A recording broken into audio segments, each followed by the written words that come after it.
Welcome, today I'm part of my Motorola Moto G42 and I'll show you how to change notification sound on this device. First, let's open the settings and after that tap on the sounds and vibration. After that, scroll here down and tap to default notification sound and just select one from these available sounds.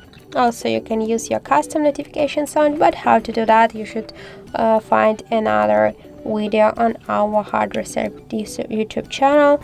The name of this video: how to set custom notification sound on Motorola Moto G42. Then just tap here to OK, and now we can see that our notification sound has changed successfully. So that's it. Thank you for watching, and if you find this video helpful, don't forget to leave a like, comment and to subscribe our channel.